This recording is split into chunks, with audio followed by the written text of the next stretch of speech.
And thank you guys for being here in person as well. I really appreciate it. It's always nice to have you here. I can obviously interact a little bit better with you in person.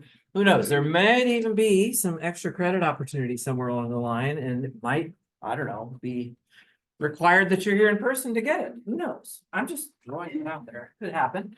We'll have to see. Let's go ahead and get started, guys. First of all, for those of you who weren't here about 5 minutes ago, I was telling everybody my story. I was in a hotel room in St. Louis, Missouri about 8 hours ago. Went to the airport at 3 a.m., which is really only 1 a.m. in California time zone.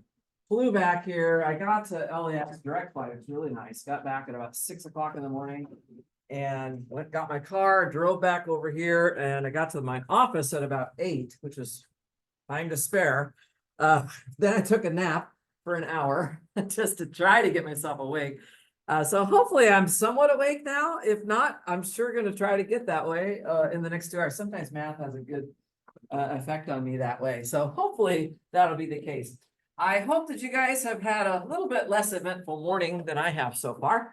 Hopefully you're doing well and got a good night's sleep, unlike me. So let's go ahead and get started. Quick reminder, there is homework due tonight. I am going to have all of my regular office hours today. My last office hours, I might be almost in a coma by then, but hopefully I'll still be awake. I might have another chance to take a nap this afternoon just to try to help myself push through it. I'm not going to take questions on this homework number 20 during class though. It's a quick one. I think I talked about this before. You kind of just have to plug and chug with 8.2, solving the auxiliary equation, finding the roots, and writing down the solution. It's quite direct and straightforward. So I think I'm going to ask that if you have questions on tonight's homework, let's do that one in office hours. That way we can have more time to do some other stuff together today. Also, we are only, I don't know if you guys realize this, our final exam is 3 weeks from today, which is like right around the corner. Before we get to the final exam, we actually have another midterm, which is 2 weeks from today. So in the Canvas page, I don't know how well everybody can see this, but one of these file folders says midterm 3 resources. Feel free to jump in there anytime you want to start looking at it. The exam is going to cover chapters 6, 7, 8, and 9. And as of right now, we've already finished 6 and 7. We're almost done with chapter 8. We're going to try to mostly finish that today. Anything left over, we should finish definitely on Wednesday. And then it's just down to chapter 9. And we'll be covering most of chapter 9 before that midterm. So that's really where we're at. There is also a homework assignment due Friday, which is on section 8.3, which is the stuff we're going to start practicing today here in class. If you want to get an early start, feel free to come by my office hours today, or you can bring some questions on Wednesday. I'll try to have some time in class to help you with that assignment on Wednesday. And then I'll have all of my regular office hours this week. So I'm back to normal. I did take the night off last night, which I badly needed, so that I could actually get here today on time with a decent amount of rest. So that's kind of where we're at.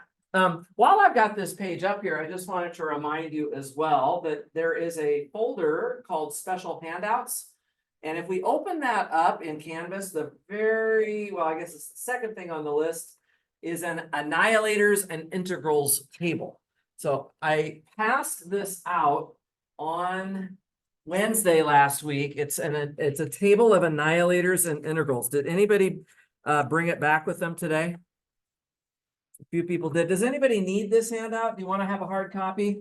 A few people. Christian, can you pass that back to Gonzalo? Anybody else? Keep your hands up for just a second. Go. Oops, sorry. One for you. Anybody else need one? Armando, Maxwell, and Christian. Okay. There you go. And there you go. Does everybody have this now? If you don't have it, what I'm trying to point out here is that it's in Canvas. So if you lost the handout, no worries. You can always pick up another copy. I'll be giving you this on the midterm and the final that we have in front of us. So you don't have to memorize anything that's in this table because you're going to have it. But we're going to need that table a lot today. So I figured I might as well pass out a few copies that I happen to have here. Okay. So, are there any questions before we get started today? Okay, this is sort of a usual routine, homework today and Friday. Otherwise, kind of regular class, we're gonna finish chapter 8 this week and start chapter 9, right? Chapter 9 is the big finale. It's the last chapter we're gonna cover. It's really kind of what we've been waiting for all along. So I'm looking forward to it. Definitely looking forward to it. Okay, so let me just recap for you briefly here, guys, where we were last Wednesday. I kind of ran out of time at the end, so I'm gonna need to go back and finish that example over there on the middle board in just a second. But we are now learning one technique for solving a non-homogeneous linear nth order differential equation, right? And we abbreviate that in this ridiculously compact notation, L of y equals f. And we're trying to solve it for y, which is the unknown function in this differential equation. Okay, so this is the main thing. This is what this is, by the way, this is section 8.3 that we're talking about right now. And there is a 3-step process, right, that we went over last Wednesday for how to solve these non-homogeneous linear nth order differential equations, right? The first step is to solve the associated homogeneous differential equation. That's where we just forget about the capital F on the right-hand side and just turn it into 0. So we just ignore the big F. We turn this thing into L of y equals 0. And we're essentially trying to find the kernel of L, right? The kernel of L, which is an n-dimensional vector space. And the terms that comprise sort of the span of those basis vectors is called the complementary function. So y sub c of x. This is actually what you're doing on tonight's homework. It's just the step 1, right? You guys remember step 1 is old business, right? That's just from the previous section. So we practiced that last week, and we're going to use that again in step 1 of what we're learning right now. Okay, with me? Is everybody with me? Yes? Okay, I shouldn't be the most alive and awake person in the room. That is for sure. I've been up longer than everybody here, I promise you. I've been on an airplane for 4 hours, driving through LAX to get back to campus. So if anybody's tired around here, it would be me. You guys are all, by comparison, ready to go, yeah? Yes? Yes. Okay, good. All right, step 2. We started this on Wednesday. We are going to use annihilators. The notation for those is A of D, to find one particular solution, which is called y sub p of x, to the original differential equation that we were given. So that's L of y equals f. Great. And then finally, the third step is a no-brainer. You literally just write down the sum of the 2 things you found in the first 2 steps. So y of x is equal to the complementary function plus the particular solution. Okay, the main thing we want to address right now is actually this second step using annihilators, because that's kind of the new material here. Remember that an annihilator is just some derivative operator. It's some expression involving the capital D, which you hopefully remember from last week. Capital D is the derivative operator. And anytime you see capital D, it just means take the derivative.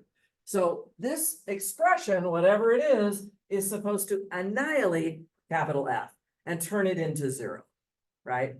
And so now how does that play out on an example? This is the one I was doing. I had gotten kind of partway through it and I ran out of time last Wednesday. So I just wanted to write it back down again. This should already be in your notes, actually.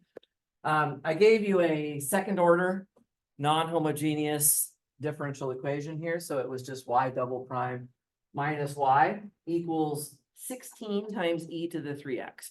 And step 1, which is over here on the left column, is just to ignore the right-hand side, just change the differential equation into the operator notation, the D notation, right? Write down the corresponding auxiliary equation, which is just a matter of turning the D's into R's, right? You don't even have to think any harder than that. Just change every D into an R. Find the roots of that auxiliary equation, which I like to call the old roots, in step 1. And then once you have those roots, of course, last week we talked about, well, sometimes you might get complex numbers for roots. or you might get repeat roots. These are all bad things if those things happen. But here we don't have that. We have just two distinct real roots. So we just write down the terms e to the x and e to the negative x into a linear combination. So that's the complementary function. And by the way, I also recommend putting a box around this in your work when you're solving some of these so you can find it later, because we do need to come back to this when we get to step 3. I don't know why I wrote a 3 right here, actually. Speaking of 3, that is not step 3. Okay, this whole thing is just step 2 here in the middle column. So step 2 is to figure out what is an annihilator for the capital F. So we go back to our right-hand side, we figure out what is capital F, and we see that it is e to the 3x. Now there's a 16 in front of that. Turns out that constants don't matter. So we can kind of ignore the 16, and we're just looking at the e to the 3x. And if we're wondering what the annihilator of it is, we can go to our table here. And I know it's a little hard to read on the screen from the back of the room, but it's on the handout that you have in front of you as well. The annihilator of e to the ax is d minus a. That's item number 2 on that list. So d minus 3 is my annihilator. And it's a good idea to write down the annihilator as the first thing that you do in step 2. What the idea becomes is that you're now going to apply that annihilator to both sides of the original differential equation, right? So you apply the d minus 3 to the left side, which was d squared minus 1 of y, right? So you throw a d minus 3 in front of that, and you also throw a d minus 3 in front of the right-hand side. So guys, the original differential equation is just right there, the part that I'm underlining, right? The part that I'm underlining, that is the original differential equation that was given to us in the very beginning. And all I'm doing is putting a d minus 3 in front of both sides. The reason I'm doing that is that is the annihilator of capital F on this problem, which turns the right-hand side into 0. Okay, so you're going to get it equals 0 here if you apply that annihilator. And so if we just kind of look at the left-hand side and the right-hand side, we can say, look, this is still just a homogeneous, linear, nth order differential equation again. And so we can solve this one just like we were solving the 8.2 problems. We write down the auxiliary equation. Now, what you're going to notice is that whatever roots you had found originally in step 1, yeah, they are always still going to be here in step 2, because you still have that d squared minus 1. So the the auxiliary equation will still contain that factor, but we have a new root now, which in this case is r equals 3, that corresponds to the annihilator, right? And it just so happens that the old roots, right, guys, take a look kind of where we're going with step 3, right? The solution is going to break into 2 parts. The old roots correspond to the complementary function, right? The new root, which is r equals 3, therefore coincides with the particular solution. So the particular solution, y sub p of x, just is aligned or corresponds to whatever the new roots of the auxiliary equation are, right? Okay, now in this case, the new root is r equals 3, so we would get e to the 3x. Now, I mentioned on Wednesday that I don't like to write C3 here. You might say, well, wait a minute, you used C1 and C2. Why would you not use C3 for this scalar? Well, it's not wrong to call it C3. It can be called anything you want to call it. But the important thing about this scalar, which I'm calling capital A, is that it has an actual value. It has a specific numerical value that is correct, and any other value is incorrect. So we can actually solve for A. And I don't think I quite got this in on Wednesday last week. So I would like to just show you that little piece of this right now. I don't think I quite got this done. If I did, I don't remember it.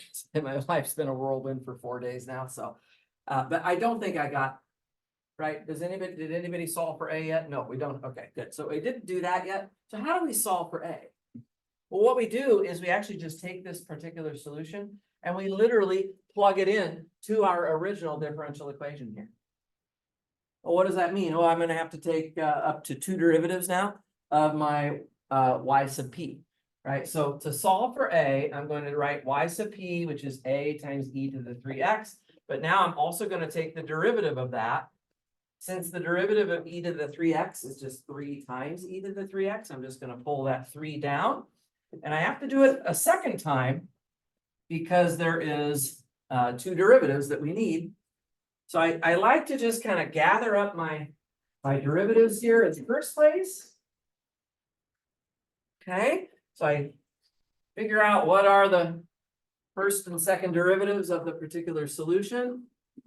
A is just a constant that we don't know yet, but what we're going to do now is we're just going to plug in to the differential equation. So we're going to go back and plug those values into the original differential equation. Let me bring this over here a little bit closer.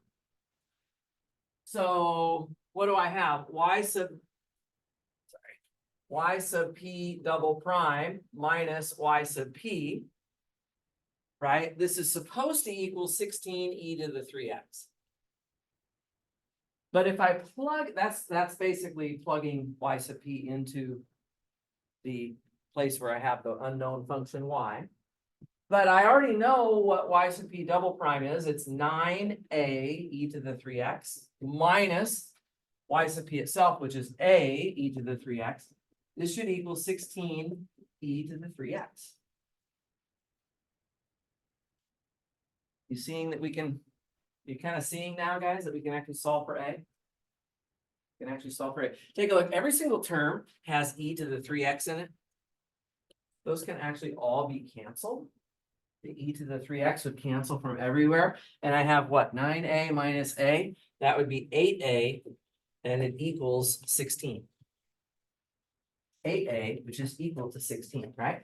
Okay, good. And so then a is equal to 2. This is what I mean. A actually has a specific value. It's not like C1 and C2, which are arbitrary constants that we will expect to leave in our final answer. Here, we have sort of a specific scalar that we can solve for.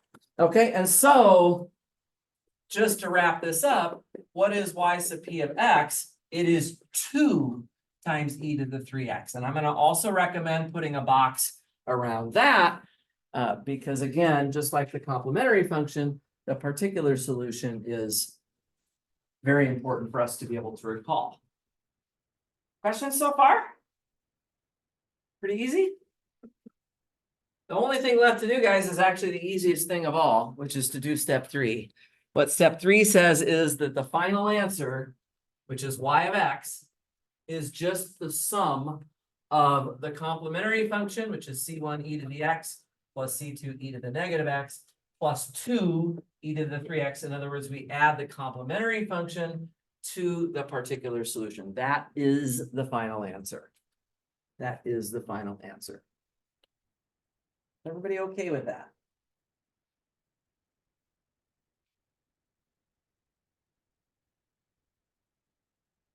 Now, I'm going to make a couple of quick remarks here. You might remember we did a couple of examples last week where the differential equation was, what, 10th order or 11th order? I think I went around the room and called on half the people in the class to give me the terms of that solution. I don't know if you remember that, but if your differential equation has, say, 10th order, then your complementary function will have 10 terms, right? That's a lot of terms to write all of that down.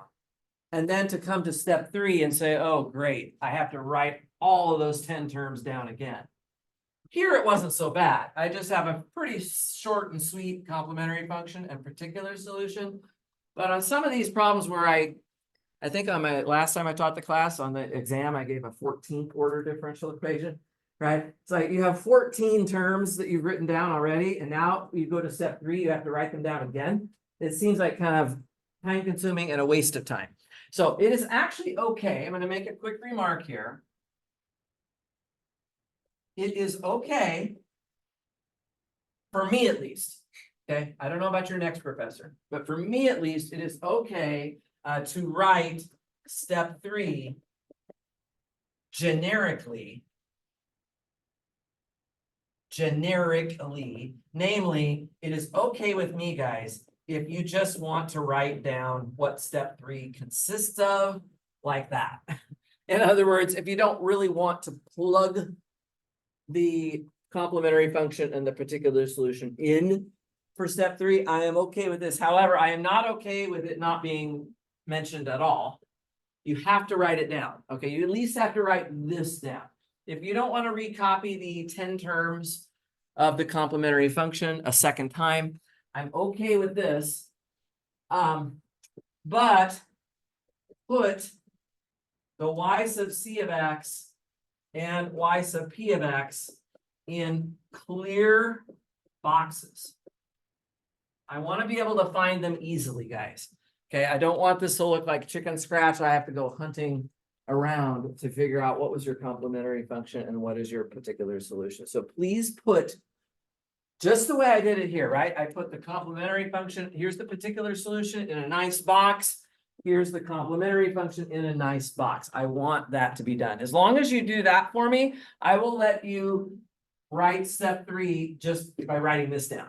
Okay, on this problem, it wasn't so bad to just write it all out. But what I'm saying is that there will be examples where you'll be feeling like, oh my gosh, I already wrote down the complementary function once, and it's so long and so many terms, I don't want to have to do it again. So I'm trying to make your life a little easier there. But please do show your work carefully up to that point at least.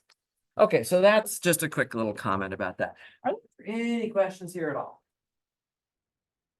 So far, so good. Let's try another example of this method then. I basically want to spend the first half of our class at least today doing 2 or 3 examples of this. Yeah, it's okay. I forgot to mention something else, but I'll do it on this next example. Okay, so here is another example. Okay, let's practice another one. Let's do this example right here. Find the general solution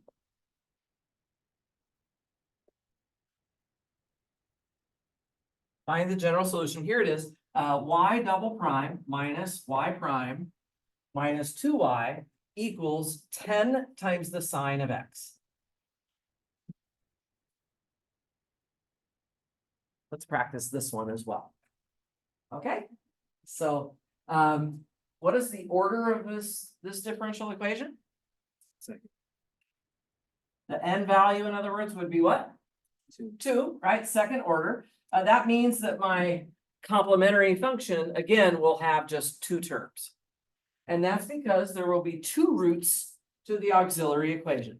I'm getting a little ahead of myself. Let's start by writing out the D notation, the operator notation for this. So it would look in operator form like d squared minus d minus 2 of y equals 10 times sine of x.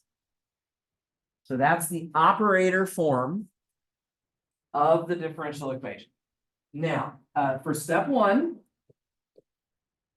right? For step 1, we have to solve the corresponding homogeneous differential equation where we don't even think about the right-hand side yet, and we go straight to the auxiliary equation. So this would be r squared minus r minus 2 equals 0. So you're changing every single d to an r, right? And then I can factor this as r minus 2 times r plus 1. This one factors nicely. What are you going to do if you don't know how to factor the quadratic equation, if it happens to be a quadratic equation? That's right. You can always find the roots of a quadratic equation, guys, and you can do it using the quadratic formula. So there will be examples where it does not factor nicely. In fact, you've even looked at some in the homework already. For those of you who've done tonight's homework, you already know that. This does not always factor nicely. Here it does, which is nice. So we get r equals 2 and r equals -1. 2 distinct real roots again. Okay, well, that's nice enough. And I can go straight to the complementary function now. So y sub c of x equals c1 times e to the 2x plus c2 times e to the negative x. This would be step 1. Notice how I'm putting it into a box right away, because I want to remember that that it's okay to just finish the problem by having those complementary function and particular solutions in boxes. So put those in boxes for me, guys, and I will be okay with that. Any questions on step 1? Pretty easy. Okay, let's try step 2. Let's try step 2. For step 2, I have to come up with one particular solution to the differential equation, and I'm going to try to use annihilators to do it. Does anybody know, or can you help me from the handout to figure out, and I guess it's not on the screen anymore over there. I don't, well, let's see if I can pull this down just for a second. So just looking at these annihilators. Can somebody tell me what the annihilator of 10 times the sine of x would be? Yeah, there's a sine of bx here. I know it's hard to read. This says sine of bx, and the annihilator is d squared plus b squared. What is b in this problem? 1, right? So d squared plus 1 squared is just 1. So the annihilator, which is a of d, is d squared plus 1. Does the 10 matter? No, 10 doesn't matter at all. I'm not even paying attention to that right now. Okay, so the a of d is equal to d squared plus 1. So far, so good? Now, what I'm going to do is apply that annihilator, which is d squared plus 1. I'm going to apply that to the original differential equation on both sides. D squared plus 1 of sine of x. And of course, this has to equal 0. If you, times 10 times sine of x. Of course, that has to equal 0 because you picked it to be the annihilator of the right-hand side. So, of course, when you take the annihilator of the big F, you are going to get 0 on the other side. Okay? So you now have a homogeneous differential equation again with a new auxiliary equation. The auxiliary equation will become r squared plus 1 times the quantity r squared minus r minus 2 equals 0. And the roots that you're going to get, of course, we have these old roots over here, which were 2 and -1. But what are the new roots that we have in this case? Yeah, these are imaginary roots. Yeah, again, if you're not sure what the roots of r squared plus 1 are, feel free to use the quadratic formula. You'll get plus and minus I as roots. So we have plus and minus I. These are the new roots. And we have 2 and -1, which are the old roots. Now, some of you might already be beginning to sort of see a little shortcut here.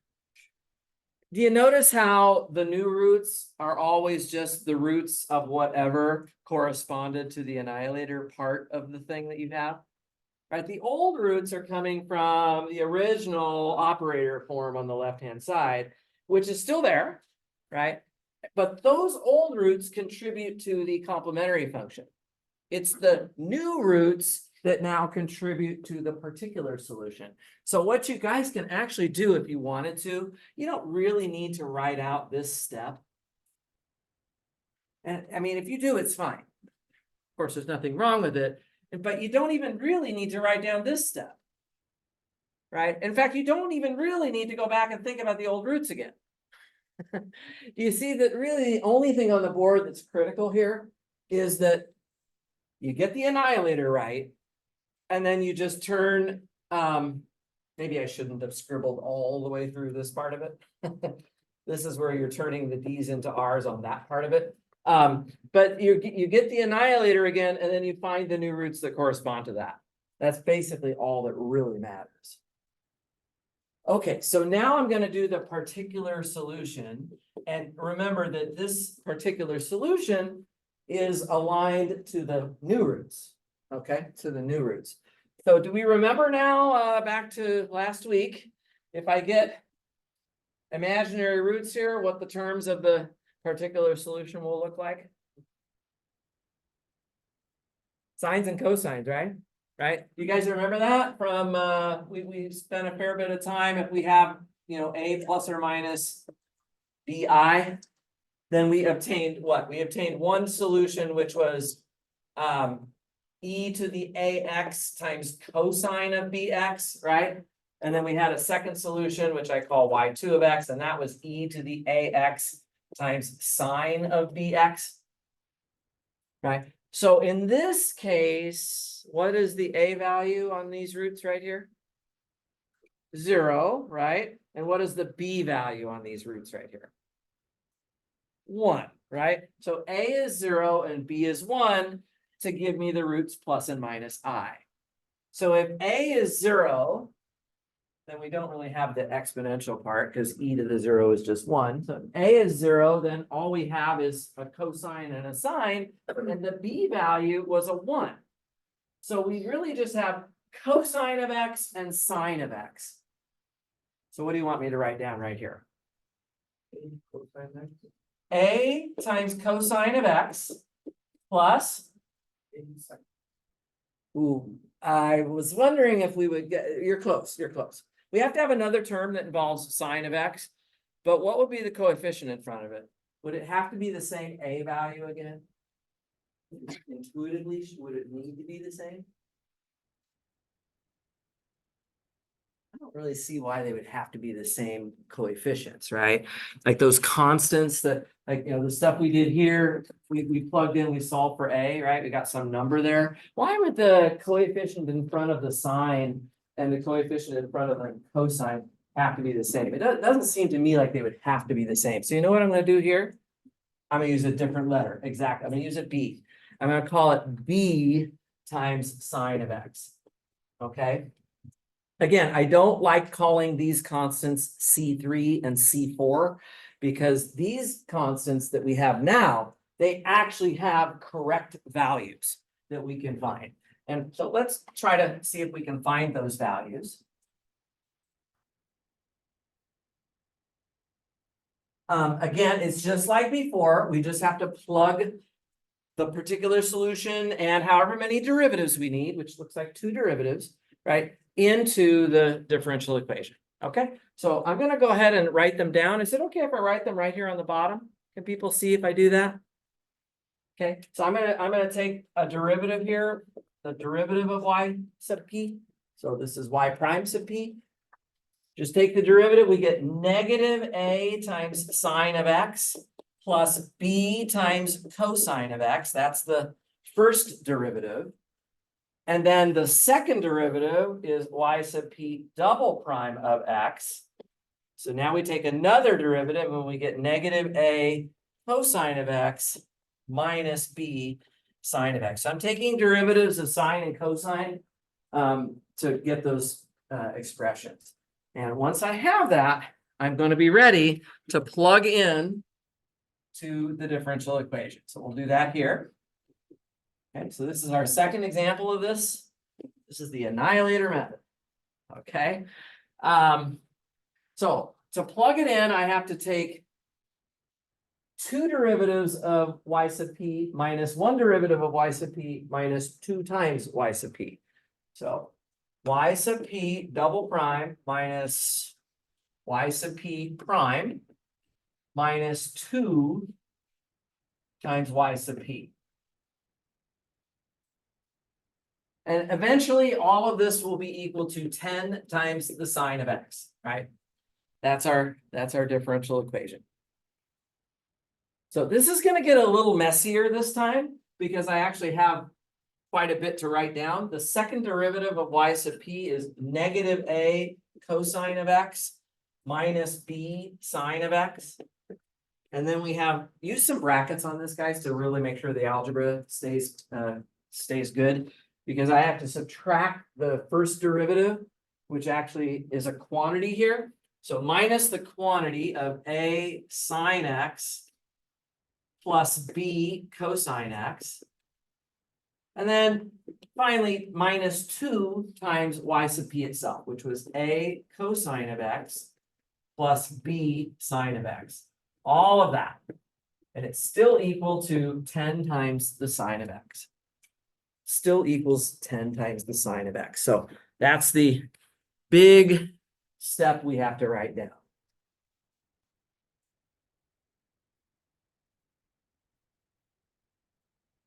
Okay, now on the left side here, guys, you can see obviously I have a bunch of cosine terms and I have a bunch of sine terms. Let's kind of gather them together. I want to clean this up a little bit. Like I want to figure out how many cosines do I actually have, right? How many cosines? So let's just figure that out. How many cosine of X's do I have? I have negative A right here. There's negative A cosines of X's. And then here I have minus B cosine X. So there's a minus B on that.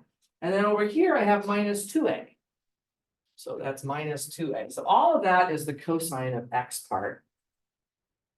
And then I also need to gather up all of the sine of X part. Gather up the sine of X part. So where do I have my sine of X's? I have negative B of them here at the beginning. And then I have, this is a double negative, minus a minus, so that becomes plus A, right? And then I also have a minus 2B times sine of X. So this is just kind of cleaning this thing up. Just kind of getting all the terms cleaned up a little bit. And it still looks a little bit messy, but it's a whole lot better than it was before. Does everybody understand how I got that? We all pretty clear on that? Guys, at this point, it's just a matter of matching up apples for apples on the left side and the right side, yeah? I have 10 sine of X's on the right side, so I better have 10 sine of X's on the left side also, okay? And I don't have any cosines on the right side, so I better not have any cosines on the left side either. So the coefficients of the sines and the cosines have to be matching up, right? This has to match up. Everybody with me? Right? No cosines here because there's no cosines over here. 10 sine of X's here because there's 10 sine of X's here. Right? So they have to be lining up perfectly. Now this gives us a couple of equations, right? This one is just negative 3A minus B equals 0. And the second one is actually A minus 3B equals 10. This is what you actually end up with here. How would you solve this for A and B? The answer to everything in Math 250V, put it in a matrix, right?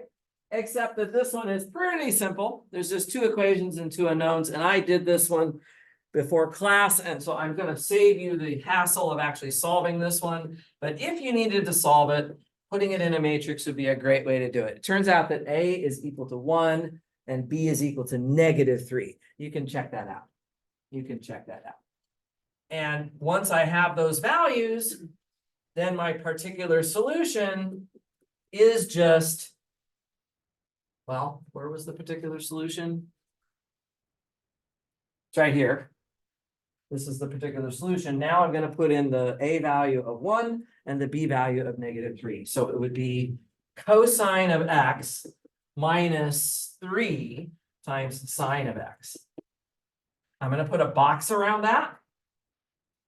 As I've explained already, if I put a box around that, then Dr. Annan won't make me write it down again on step 3 because we've got a box around the complementary function. We've got a box around the particular solution. And so finally, step 3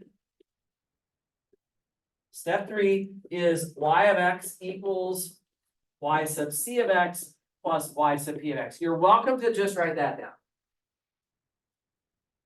Now, I'm actually going to write it out just because I like to look at it. So I'm actually going to plug the things in. So it's C1 e to the 2x plus C2 e to the negative x plus cosine of X minus 3 times sine of x. This would be the final answer if we wanted to write it all the way out, which is, you know, still not that bad to do it on this example. It's pretty easy to write that all the way out. Okay. So we've now gone through 2 examples of this annihilator method. This is a 3-step process. What do you guys think? Are you feeling okay about it?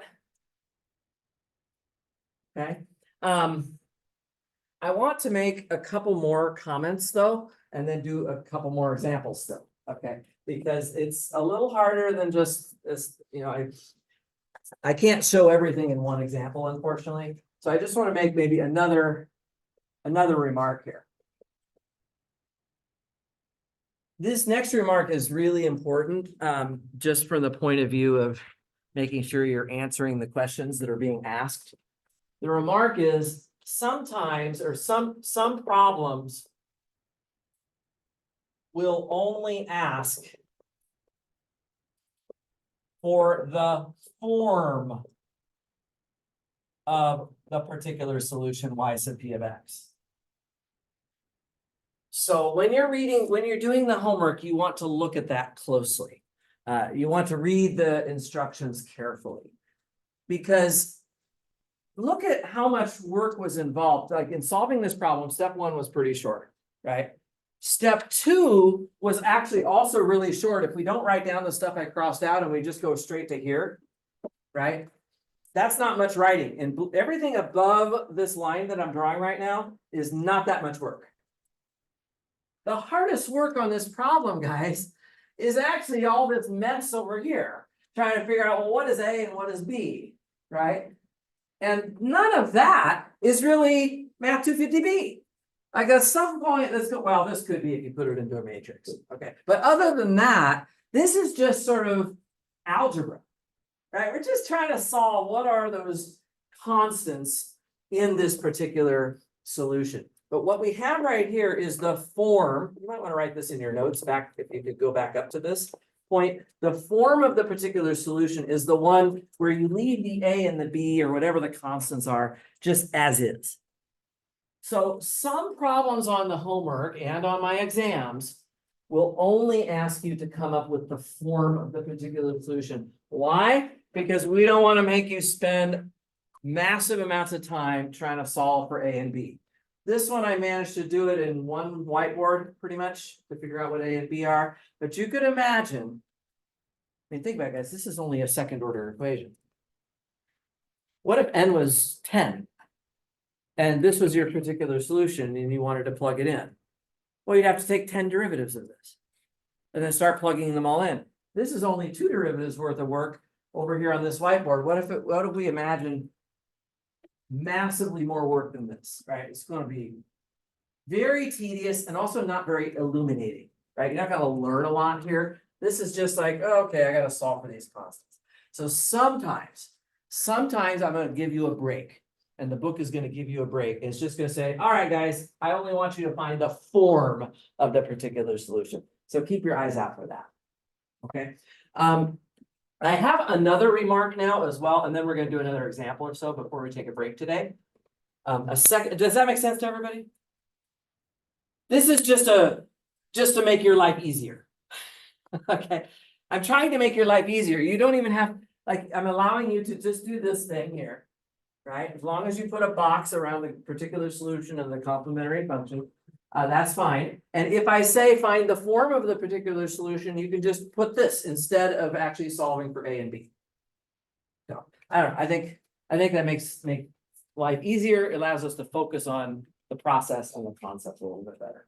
I have another remark I wanted to make, which is that if capital, let's just say if the annihilator, I'm going to call it A1 of D, of say F1.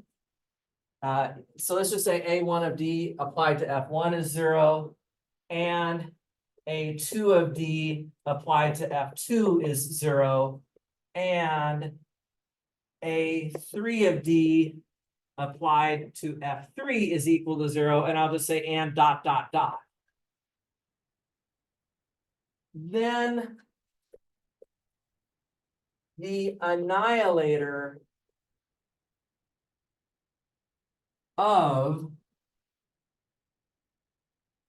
f of x equals any combination, let's say C1 times F1 plus C2 times F2, any linear combination up to, I'll just say dot, dot, dot here, plus C3 times F3 plus dot, dot, dot, dot, is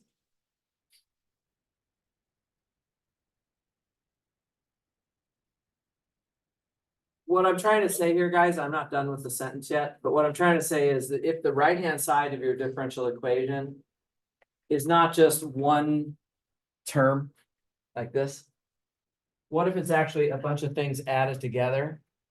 And I want to annihilate the whole big F, right? Where big F is some big messy expression like this, then we have an annihilator for it. Namely, here it is, guys. This is a little bit tricky. You might think that you're just going to add the individual annihilators since we're adding these terms here. Turns out, no, what you actually have to do is you have to take the individual annihilators and multiply them. So we take the annihilator of F1 times the annihilator of F2 times the annihilator of F3, and so on and so on and so on. Right? So that's not really spelled out in that's not really spelled out in that annihilator table, right? So in the annihilator table, it just says, oh, here's how you annihilate cosine of x, and here's how you annihilate e to the x, and here's how you annihilate x to the fifth. And so it doesn't tell you how to annihilate more complicated things. So let's try an example that allows us to actually work on both of these remarks at the same time. So this next one is going to be like the big one. Okay, these two examples were pretty small. I'm going to give you a much bigger problem to work on now, but we're going to try to use these remarks to make it doable. Try to make this doable. Questions so far? You guys like this chapter? We've gone through 45 minutes and I haven't even written down a matrix yet. Right? There's been no vectors. There's been no having to worry about what's on the left, what's on the right. It's kind of just, it feels more like calculus to me, but I don't know. Maybe we've gone away from calculus for so long that it's hard to go back again. I don't know. Let's try let's try an example here. Let's do this one. So another example. Find the general solution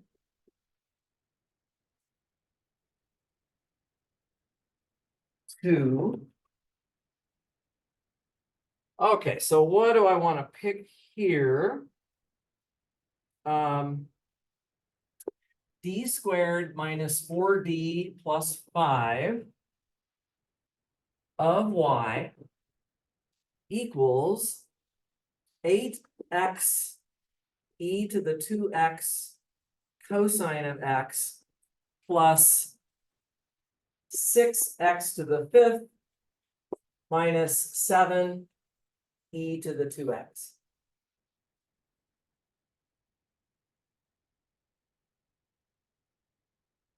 Let's try this one. And leave a little in your notes, guys. Could you leave just a blank line for me? I'm going to come back and write something on that line in a few minutes. Leave just a little space to add one more line here. And I'm going to start by just going blindly whole hog into solving this one right here. Okay, so let's try it. What I'm going to do here is start with step one. Step one, can somebody tell me what the auxiliary equation for this differential equation will be? Awesome, r squared minus 4r plus 5. And we're going to set that equal to 0 like usual. And this is a quadratic equation. It looks like it should factor, but it actually does not factor nicely. It actually factors kind of messy. And in fact, we can't even do it with real numbers. So I'm going to use the quadratic equation. Remember, if in doubt, when in doubt, if you're stuck, you're trying to find the roots of your auxiliary equation, you can always use the quadratic equation if it's a quadratic, which is what we have here. So if I solve for r, I'm going to get 4 plus or minus the square root of 4 squared is 16. 16 minus 4ac becomes minus 20, all over 2. Okay, so we would get that, and if we split that into 2 parts, the 4 over 2 is just 2. And the radical that you have there, that's the square root of -4, which would be what? 2i, and then I divide that by 2, I just get I, right? So 2i divided by I, sorry, 2i divided by 2, which is just I. Okay, so those are my roots. And based on that, we should be able to finish step 1. Let's see if we can write down the complementary function. We do not have any repeated roots, but we do have complex roots here. So can somebody tell me what will be the first term of the solution here? Somebody besides Brandon and Brian. I'm gonna hear from some different people today. Anybody feel and Alex, I've heard from you as well. I want to hear from somebody new. Who feels confident? If I have these 2 roots, go ahead, David. Well, the first one's gonna be C1 to the 2x cosine x. Okay, C1 times e to the 2x times cosine of x. That looks really good. And do I have another volunteer to give me the next term? Jason. C2 e to the 2x. Nice. C2 e to the 2x sine of x. Okay, are there any more terms or is that it?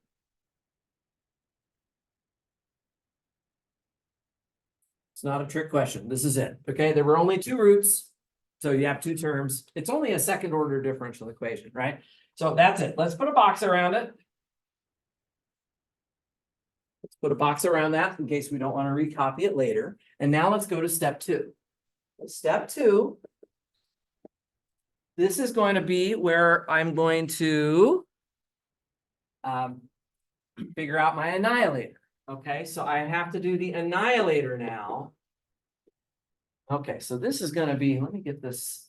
You might want to get that handout. If you have the handout in front of you, go ahead and pull it somewhere nearby because we're going to need it. I'm going to go ahead and try and put it back on the screen, but I know it's a little hard to read. So in a second, it should pop back up again. But here's a situation, guys, where you have like this part here, that's F1, and this part here is F2, and this part here is F3, right? So that's what I was talking about in this second remark. In the second remark, I sort of say, well, if you want to annihilate something plus something plus something, right? Then you can try to figure out the individual annihilators. And then what you have to do here, guys, you do need to know this. You do need to know this. I've seen people not get this learned correctly, and it becomes problematic later.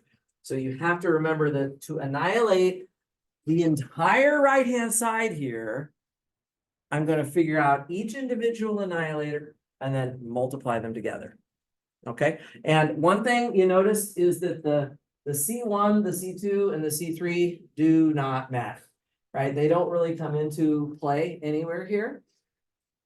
So I just need to figure out how to annihilate. Really, it's this part here. I don't need to worry about the 8. I need to figure out how to annihilate x to the 5th, and I need to figure out how to annihilate e to the 2x. Those are the main parts here that we have to figure out. Anybody want to help me with any of those?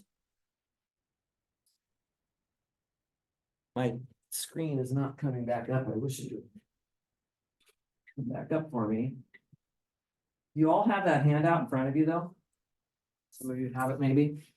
It's also in Canvas. So as I showed you, is there anything on this table that will help me with this first one? Number 8. Number 8. Number 8 is, thank you. I'm going to write it down here on the board. The number 8 tells me how to annihilate x to a power times e to the ax times cosine of bx. That's what number 8 is about. And if I look at the form of the F1 here that I've labeled, I see that it is x to a power times an exponential times a cosine. Can somebody tell me what the k value is and what the a value is and what the b value is that I'm going to want to use to line it up with this term right here? What is k? 1, right? The power of x is just the first power. What is the A value?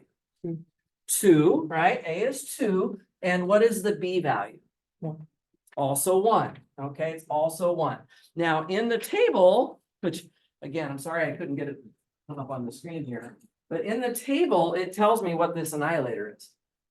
What is the annihilator? The annihilator of this is, according to number 8, it is d squared minus, let me write this a little bit bigger. Need just a little bit more room here. So the annihilator, well, actually, I can just write it up here. Let me just write it up here. It's d squared minus 2ad plus a squared plus b squared, all raised to the k plus 1 power. Guys, you don't have to memorize that. You don't have to kind of know where it came from. This was discovered long before we got nearly this far in the theory of differential equations. And now I'm just going to plug in the numbers. So d squared, the a was 2, so we get minus 4d. And a squared plus b squared is 5. And the k plus 1 is 2. Okay, so there you have it. There you have it. You with me? That's just using the annihilator table. Now, guys, it is purely coincidence. It is purely coincidence that what has shown up right here on this annihilator expression is going to end up looking almost the same as the auxiliary equation that we had from before. It is purely coincidence. I set this problem up on purpose to show you that that sort of thing can happen, right? So if I apply this annihilator to both sides of my differential equation, what will I get? Let's write it down. We will get d squared minus 4d plus 5 cubed of y equals 0. Everybody with me on that? This is the original differential equation, and I'm now applying that annihilator on both sides. As soon as I apply 2 more powers of d squared minus 4d plus 5, the left side has a total of 3 powers of d squared minus 4d plus 5, right? So that's why you see it cubed right here, okay? And why is it 0 on the right-hand side? Well, because this big messy part here, oh, you know what? I did make a mistake though. But this, okay, ignore this. If I just look only at this part is annihilated by this annihilator and turns it into 0. But I forgot something, didn't I? What did I forget to do? I screwed it up on purpose, of course. Pardon me? Yeah, the F2 and the F3, right? I forgot about that. Guys, I'm supposed to find all of these annihilators and multiply them together. I forgot to do this one. Can somebody tell me, how do I use derivatives to annihilate x to the 5th? D to the 6th, exactly. So I have to do that as well. I'm going to go ahead and multiply that d to the 6th on there as well. So let me erase this part for a moment, guys. I'm so sorry. Blame it on my jet lag here. Okay. And then I also have to have an annihilator for e to the 2x. That's d minus 2. Exactly. So I'll put d minus 2 there. We'll add the d minus 2 there. And so we get all of that. So we end up getting d squared minus 4d plus 5 squared times d to the 6th times d minus 2 times the original d squared minus 4d plus 5 of y equals 0. That's what I really should have written down. Okay. So again, this is sort of the original differential equation here, right? And I have now applied this annihilator to it, which has turned the right-hand side into 0. Let's turn the right-hand side into 0. What do you guys think? Hopefully I got it right now. So guys, let's look at our roots here. Let's look at our roots. Our roots are, you ready? The roots are, well, this is the same quadratic as over there, right? So the roots here are going to be 2 plus or minus I, and also 2 plus or minus I again, because it's squared. And then 6 values of r that are equal to what? 0. 0, 0, 0, 0, 0, 0. Okay, and then what is my next root? 2. And then I have the original 2 plus or minus I. Guys, this 2 plus or minus I that's over here on the far right side, that's the old roots. Those are the roots that we had originally found in step 1. And all of these other roots that we have now are new. These are all new roots. I think I outdid myself with this example. Okay. Remember that the old roots correspond to the complementary function, while the new roots correspond to the particular solution. So now I'm going to write down the particular solution. Are you guys ready to get your pens going? And this one is not as simple as the first 2 examples. So let's write it down. We're just going to finish this up and then we'll take a break. Okay, so what is the y sub p of x? Let's see if we can get this one right. Remember, I'm focusing, so the new roots, just to be really clear, they go with the y sub p. The old roots, we already talked about those go with y sub c. We have y sub c and we have y sub p. Okay, let's see if we can get this figured out. Does anybody want to try me out on, I can tell you there's going to be a lot of terms in this particular solution. Does anybody want to try me out on maybe the first term? A to the 2x cosine. A e to the 2x cosine x. So that is not quite right. Brandon. The two is just a constant. I could just absorb that into the A. There's an issue here, which is that actually this 2 plus or minus I, which is I think where you're starting from, right, is actually already repeated.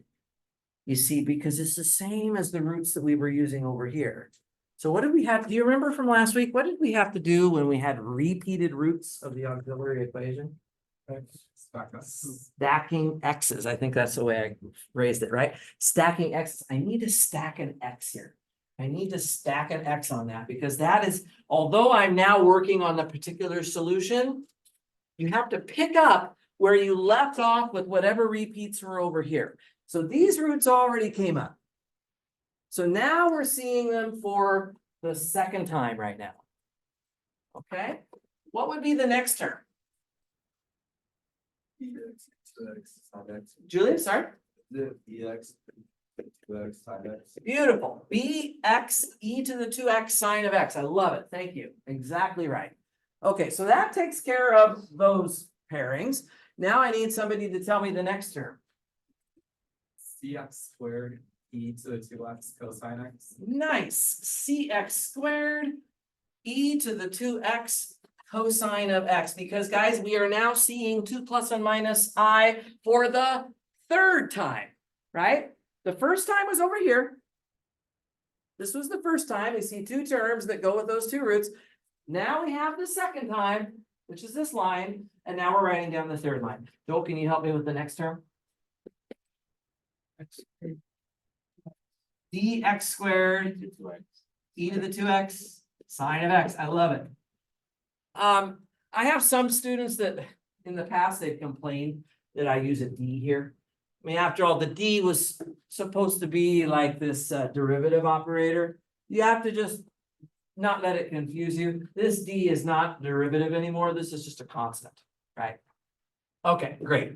Let's keep going. Somebody I haven't heard from today want to tell me what the next root would be? I'm done with the complex numbers. Now I've got 6 zeros in a row. Can somebody give me one of the terms that would coincide with that? Sorry, is that, yeah, just some constant e. I love it. Exactly. And what if that would be the first 0? What would we do for the next 0? Fx. Awesome. And what would we do for the next 0? Gx squared. Exactly. What about the next term? H x cubed. Okay, keep checking them off as we go. I think I've gotten 4 of them. I've got 2 more zeros to take care of. What would be the next term? I times x to the 4th, right? And what would be the next term? J x to the 5th. Hope the alphabet is long enough. That takes care of all of the zeros, right? And now I have one more root that we haven't looked at yet in the new pile, which is the root 2. So what do we also need to add here? K times what? Yeah, corresponding to the root 2, we would write e to the 2x. That's exactly right, guys. This is the particular solution. Okay, does anybody want to now go, sorry, Jason? What about the last? This was already, I should have been clear, that was already, because it's an old root, that was already handled over here. Yeah, exactly. The old roots are handled in step 1. Okay, so a couple comments here. Does anybody feel like writing this all down again on step 3 when I ask you to write the general solution? No, that's why I told you that it is perfectly okay to write y of x equals y sub c of x plus y sub p of x. Okay, so this is step 3 right here. Nobody wants to write all that out again, right? And I'm going to save you the headache of doing that.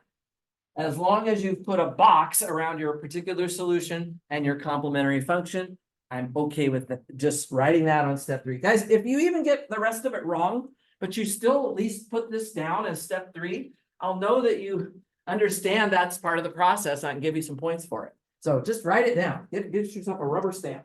Every one of these problems, just stamp it down at the end of the solution.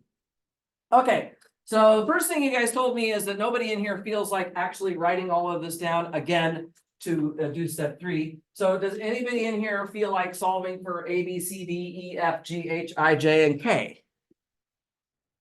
Probably not. Even though we would only have to take 2 derivatives, because it's only a second order equation, I don't even think I want to take 1 derivative of this. Guys, look at this thing. You want to take the derivative of x e to the 2x cosine of x? It'll take you several lines because it's like a double product rule. So we don't want to do that either. So if we don't want to do that, then we can just change the question. So find the general solution. It is acceptable. This is what the white space was for. It is acceptable to give the form of the particular solution. Okay, so again, that was what my second remark over here was. Some problems will only ask for the form of the particular solution, in which case, if you write this down, I'm good with that. If you really wanted to solve for these constants, if it was really a real world problem, you would use a computer for that, right? This is not something that anybody would ever do by hand. You would not ever be expected to do that. Totally a waste of time. Okay. So a couple things I wanted to point out here. The first one was, how do we find the annihilator when we have a bunch of terms that are added and subtracted? The second remark here is the key point. We multiply the individual annihilators. That's really huge. Okay. And then the second point was that sometimes you will only be asked to find the form of the particular solution.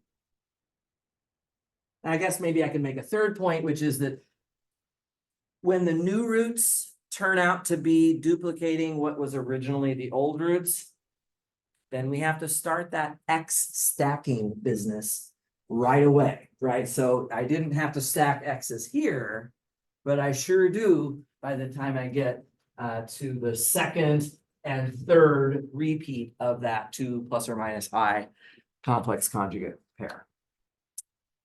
It's all cookbook stuff, guys. It's not a lot of like heavy duty theoretical conceptual stuff here. But there's just a few tricks of the trade we kind of have to practice and kind of have to get comfortable with. I think I feel pretty good that we've had enough time to get to most of the main points on this. Does anybody have any questions for me on it? This is what Friday's homework is about. And It's the problems near the end of the homework where they only ask you for the form, so. Those are actually the fastest problems. When you don't have to solve for the constants, it saves you a bit of time. So the last part of those problems for Friday, I'll go a little quicker. But that's basically this week's homework is all about this stuff here. I think everybody can probably handle it. Okay, let's take a 10-minute break until about 11:20 or so. When we come back from the break, I'm going to talk about another little surprise topic. So I'll see you guys in about 10 minutes.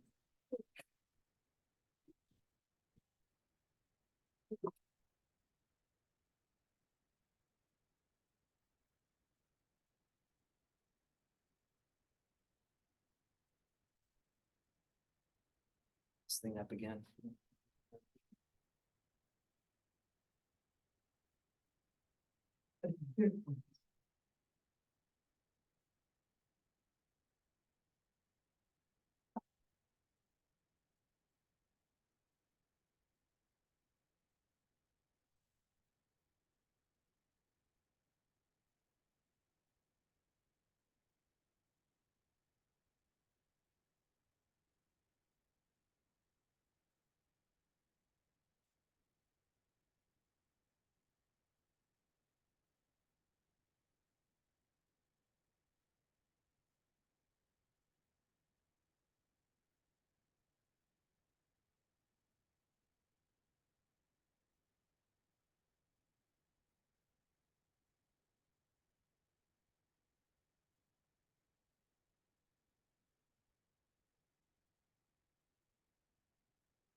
Hey.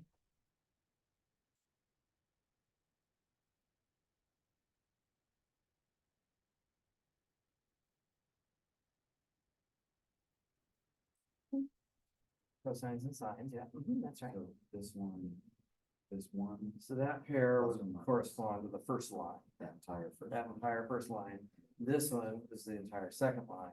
And then I got 6 zeros, so I have to start stacking X's on each one of those as well. Yeah. That's it.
That's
what I did. It's like, I don't know. That's one. Certain slide that was.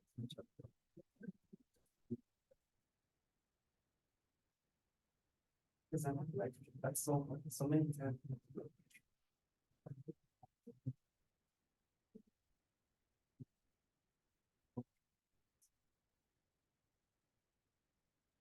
I come in supervision. Like,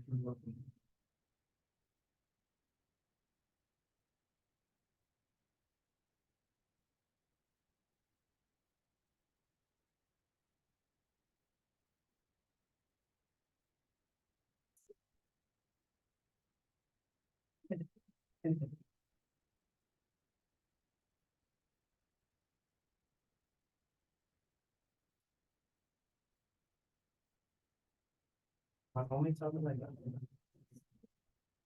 I didn't know that I.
Ooh, Audacity. I use that all the time.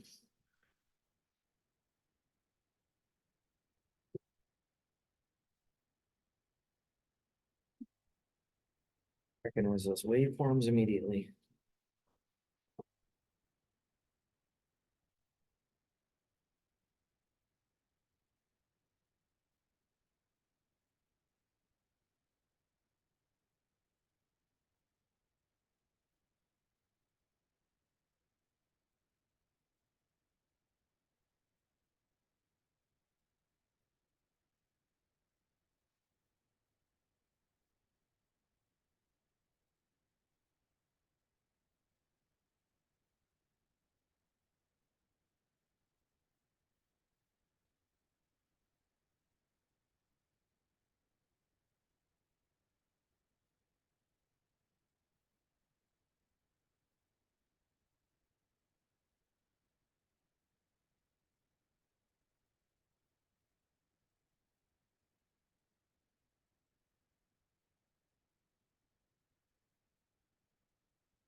Well, guys, I think I'll go ahead and pick things back up again.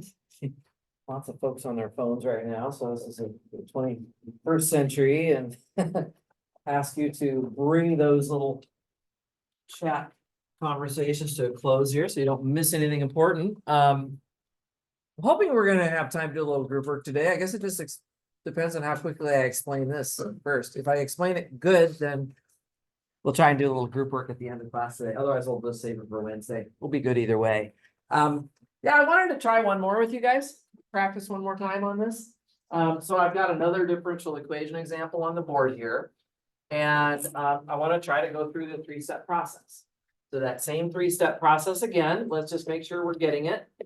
Right? The first thing I usually do is I write down the D notation, right? So D squared minus 12D plus 36 in this case of Y equals E to the 6X divided by the quantity 1 plus X squared. Okay, so let's start with step 1. Can somebody tell me what is the auxiliary equation here?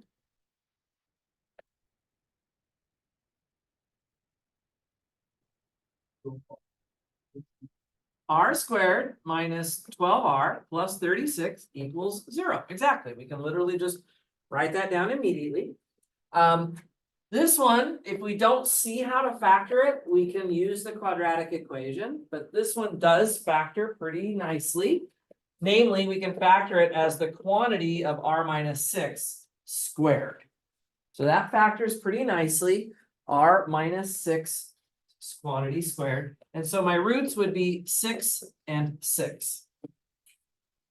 Okay, so we do have a repeated root this time, so be careful with that. But the complementary function, we can write it as C1 times e to the 6x plus, what would be the second term?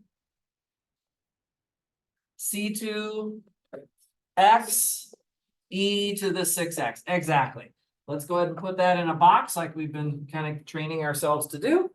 And just so everybody's clear here, the basis solutions for this complementary function would be, we could actually write them explicitly here, right? Y1 of x is e to the 6x, then y2 of x, which is the second basis solution, is x e to the 6x. So because there's a repeated root, we have to stack an x on the second solution here. Okay, so far everybody with me? That's step 1. No doubt about it. That's what we got to do. So now we're going to talk about step 2. Step 2, as of at least up until now, what we've been doing is going to our annihilator table, which I'm going to try to project back up on the screen here again if you don't have it with you. It's just this handout. And we're looking for an annihilator for e to the 6x divided by 1 plus x squared. Does anybody see anything that would help us to do that?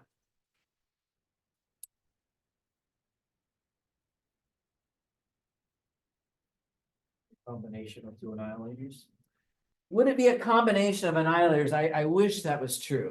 I wish that was true. And in fact, some students have been wishing that that's true so badly that I've seen this on my exams before. I've seen d minus 6 divided by d plus d cubed. I've literally seen that.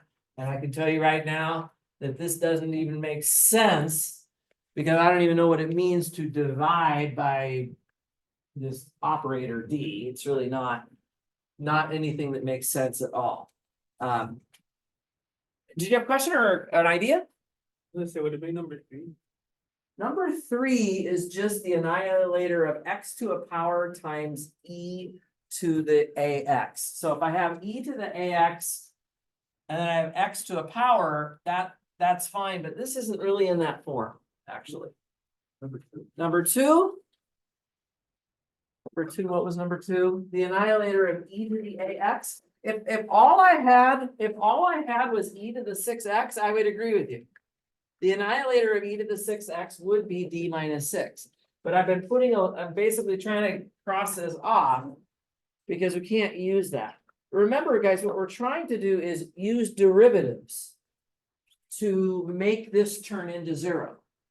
Now, the thing is, Julius, It looks like it will be a derivative of tangent, or tangent inverse. there's kind of a 1/1 plus x squared in there, which looks like kind of which is the derivative of the arctangent function, so it does have some similarity to that as well, but that's ignoring the e to the 6x part. Okay. The problem here, guys, is that unfortunately, we cannot, so if it was e to the 6x plus 1 plus x squared, that would be fine. Then I could just do d minus 6 times d cubed, right? The remark that I had up here before the break, remember? If I'm adding and subtracting terms, yeah, I can annihilate each term separately and then multiply them together. But this is something we cannot, as much as we're wishing we could do it, and I wish we could do it too, we can't just say, oh, well, I'll figure out the annihilator of the top. I'm just gonna only look at this part. Or I'm gonna look at the 1/1 plus x squared. I'm only gonna look at that part. We can't really do that because after all, when you take the derivative of, how do you take the derivative of this, by the way?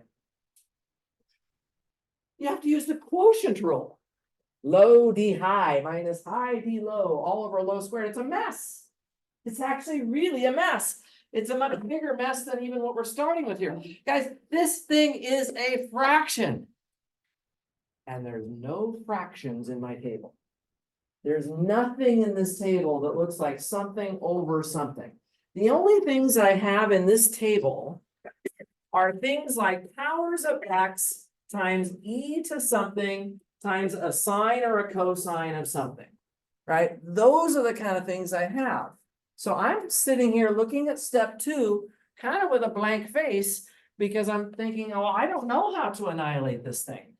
This is a fraction. E to the 6x divided by 1 plus x squared. And it turns out, my friends, that sometimes the big F of x cannot be annihilated using derivatives. It's sometimes actually not possible. I would just like to write that down. In this case, no annihilator is possible. The stuff we've just been trying to learn isn't going to help us right now. Right? We were just getting comfortable with step 2. And now I'm throwing this wrench in the picture, which is that, well, what if the thing on the right-hand side of the differential equation cannot be annihilated?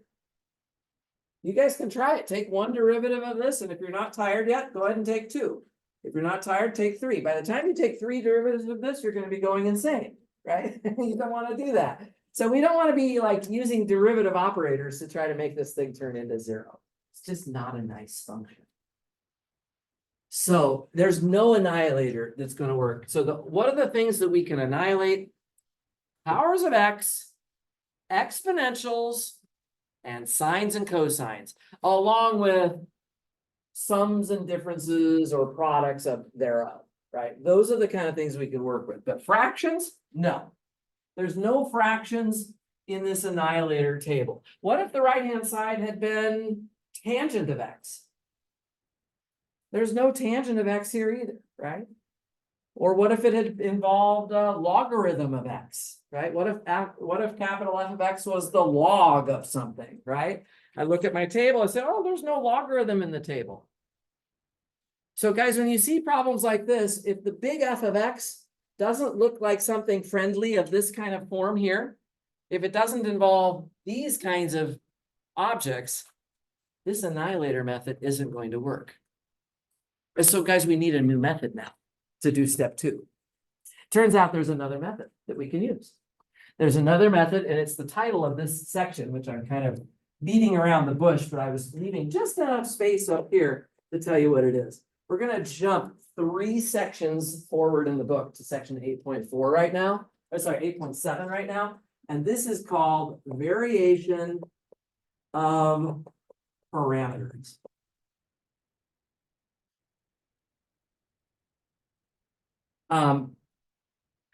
Now, there's pros and cons to everything in life. It turns out this variation of parameters method will always work. So you're thinking, oh, well, then it must be better than annihilators. Sometimes we can't use annihilators, so why wouldn't we just go with something that always works? Well, it turns out that the variation of parameters method is horrendously messy. It'll work, but it's horrendously messy if the differential equation has order more than 2. Which isn't very high, but that's about as good as you can do by hand. In the textbook, they're going to explain this process for any nth order differential equation, but I am only going to ask you guys to learn it for second order differential equations. Only for second order differential equations. So if I hand you a differential equation that is higher than second order, and where you don't know how to annihilate it, then I've screwed up. Then I've given you something impossible, right? So I either have to give you a problem where you can annihilate your function, or if not, I better make the differential equation only have second order. Luckily, this one only has second order, and I have given you an f of x that we do not have an annihilator for. Okay, so then how do we do step 2? Let's explain the new step 2. Variation of parameter. You guys are going to like this because it's pretty much just, you have to know a couple of formulas. I'm not going to give you these formulas because I want to give you points for knowing these formulas on the exams. So you're going to need to know them. The first formula that you need, there's 3 things you're going to need to know here. The first one is, what is the particular solution? We're still going to go through this 3-step process, but how do we do step 2 right now? To do step 2, what we are going to do is we are going to vary the parameters. That's exactly what it says. But what does that mean? What that means is I'm going to take the parameters C1 and C2, and I'm going to allow them to vary. In other words, instead of being constants, right? C1 and C2 are representing constants. I'm going to replace those constants with functions that can vary. So I'm going to use the book's notation. I'm going to call the first function u1 of x times y1 of x plus u2 of x times y2 of x. So I'll go ahead and put that in a box because you will need to know this equation.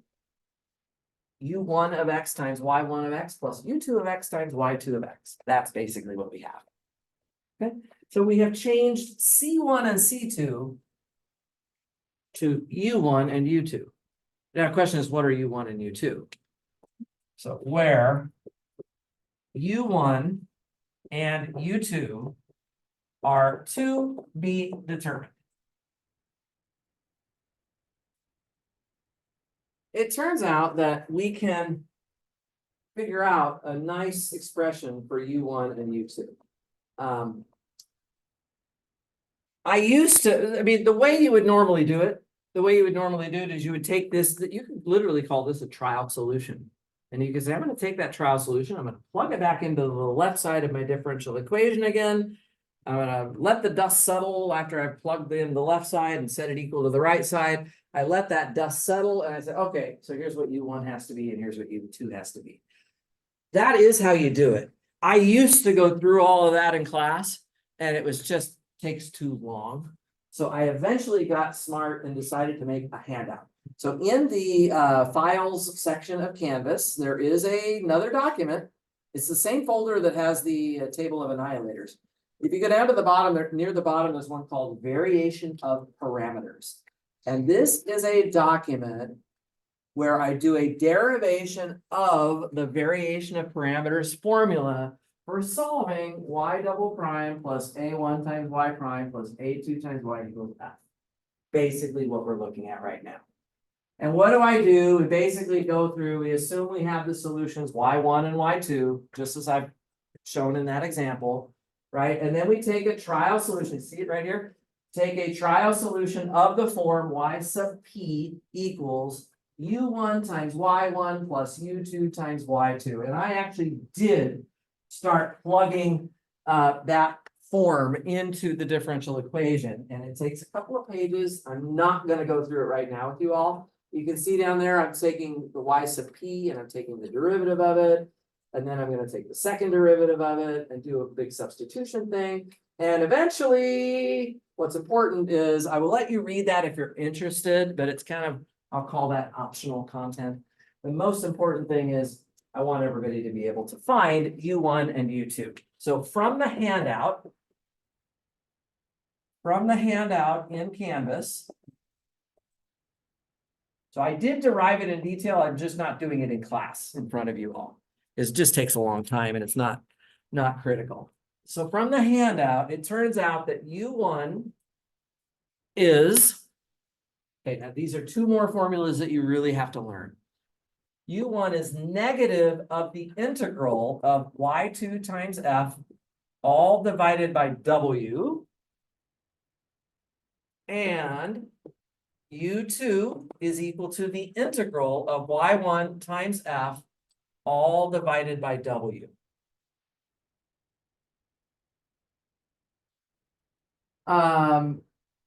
Anybody have a guess as to what the w is?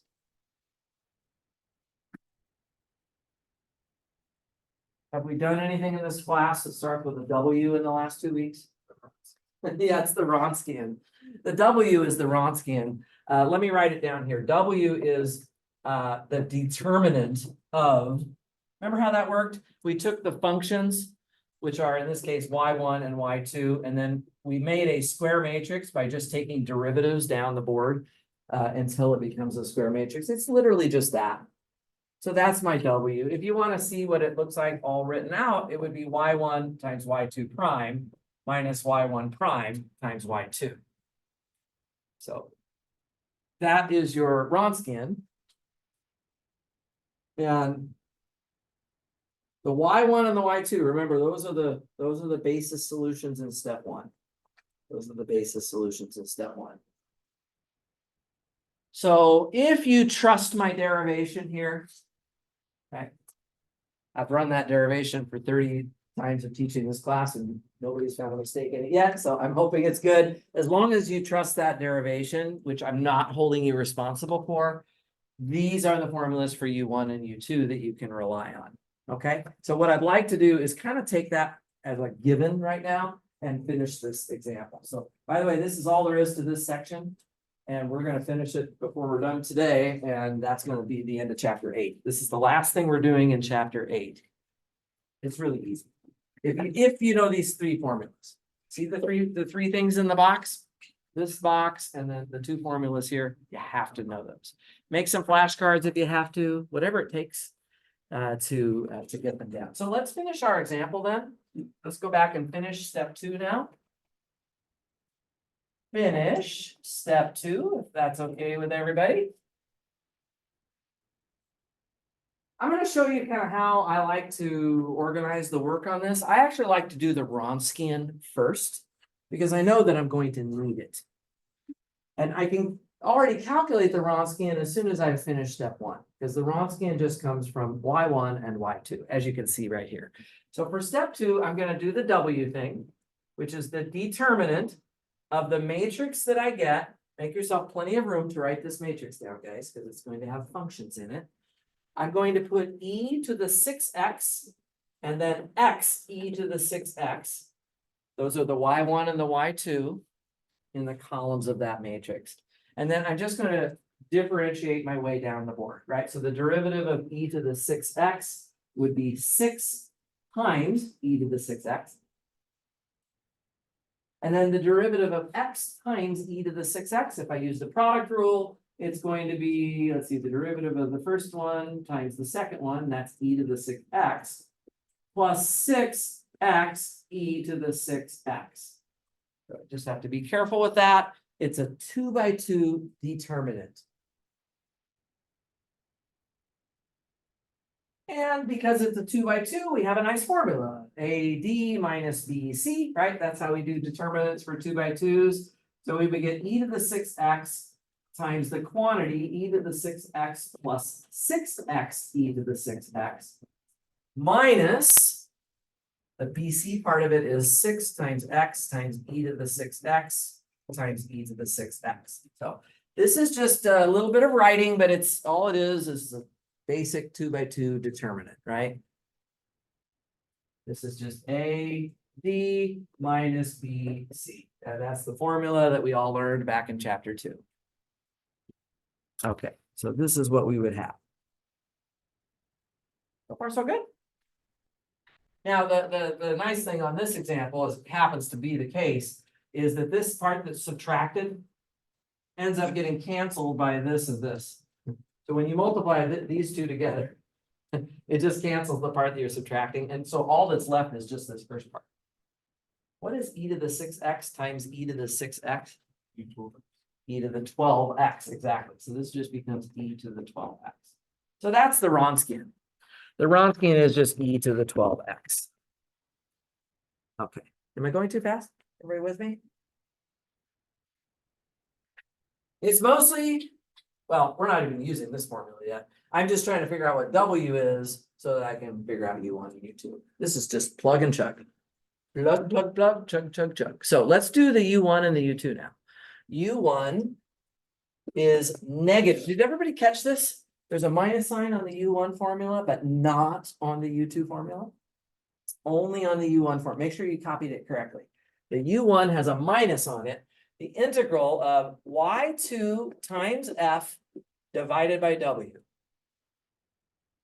Let's plug everything in. Negative of the integral of, so y2 is over there on the far left board. It's x e to the 6x.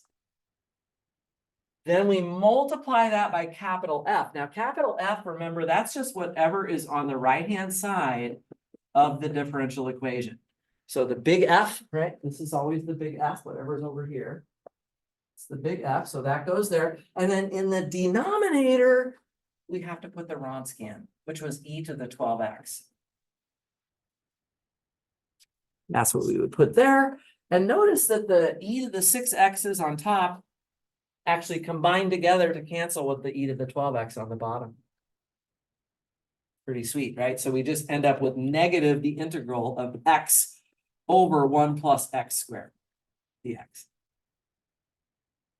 So all of the exponentials kind of disappear. We do have to do integration here. Okay, so I know the annihilators method is nice because you don't have integrals to do. Here, this is a foolproof method that will work no matter what the big F is, but it doesn't mean it's just an absolute cakewalk. We do have to do an integration right now. This integral is best done by what method do you suppose? U substitution, exactly. See the denominator 1 plus x squared, if I call that u, then the du for that would be 2x. I don't have a 2 on top, so I can put a 2 up there as long as I put a 1/2 in front. And now I just have literally, I'll put that 1/2 out in front. I literally have the integral of du over u.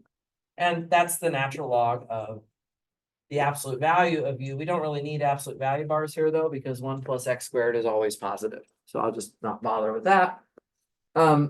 So we would just write it as the natural log of the quantity 1 plus x squared. There's no need for a plus c on this. Normally when you do indefinite integrals, you would put a plus c. But remember, we're only finding in step 2, right? In step 2, we're only trying to find one particular solution. We don't have to find all general solutions, right? We just need one particular solution. So I may as well make my life easier by choosing the plus c to be 0. Okay, so that's my u1 value. Good with that? Okay, let's do U2. U2 is positive. There's no minus sign on this one. It's positive, the integral of y1 times f divided by w. Notice how the subscripts are flip-flopped. For the U1, we use y2, and for the U2, we use y1. Okay. By the way, before I do this integral, let me just make another quick comment. I won't write it down. But you might be wondering, what if somebody decided to get kind of defiant and decided to call this one y1 and this one y2? If the person next to you decided this is going to be my y1 and this is going to be my y2, right? It wouldn't really matter here, right? And it turns out it really would not make any difference in the final answer you end up with, you and your partner would come up with the same final answer, even if you had used opposite values for y1 and y2. So that's no big deal. Let's just go ahead and do this integral of y1. y1 was what? E to the 6x. Capital F is still the same, e to the 6x divided by the quantity 1 plus x squared. And the Wronskian is e to the 12x dx. And I again can cancel the e to the 6x's from the e to the 12x. And now I think I'm going to pick on Julius because he's already helped me with this earlier today. How do I do this integral? It's the inverse of tangent. Exactly, the 1 over 1 plus x squared, when I integrate it, it's just the arctangent, or in other words, the inverse tangent of x. Okay, and so we can just more or less write that one down. By the way, in case you're stressing about that, it is in the table. This is the table of integrals part of the handout, it's there. So if you didn't remember the integral of 1 over 1 plus x squared, no worries. We got it for you right here. Okay, so guys, I've told you what U1 and U2 are, so let's write down the particular solution now. Now is where we're just going to use this. I know there's a lot going on here, but it's just, you just have to kind of get in the rhythm of how it works, right? U1 times Y1 plus U2 times Y2. Let's write it down. U1 is negative 1/2 the natural log of the quantity 1 plus x squared times y1, which was e to the 6x, plus u2, which is the arctangent of x, times y2, which is x e to the 6x. That's the particular solution. That's the particular solution. So again, this is just so we can make it really clear. This is U1, this is Y1, this is U2, and this part is Y2. So we can kind of see all of the parts of that expression just being labeled and written down right there from this box. Again, where did this come from? This was a guess. This was a guess. This was an idea that a mathematician came up with for how we can modify the complementary function to come up with a particular solution. And it turns out to work beautifully. You have to read my handout how I derived it if you're really interested in the details. But this is computationally how it works. And the only thing I haven't done yet, of course, is step 3, which I can maybe just put back right here. For step 3, of course, all I am required to do, as long as I've used boxes around my complementary function and my particular solution, my final answer in step 3 is just y of x equals y sub c of x plus y sub p of x. That's perfectly okay to just write it like that. Sometimes people do like to write it all the way out because they want to, for example, check it with the back of the book. If you wanted to check it with the back of the book, then of course you're going to have to write everything in. And let me just do that in this case because I'm feeling like doing it.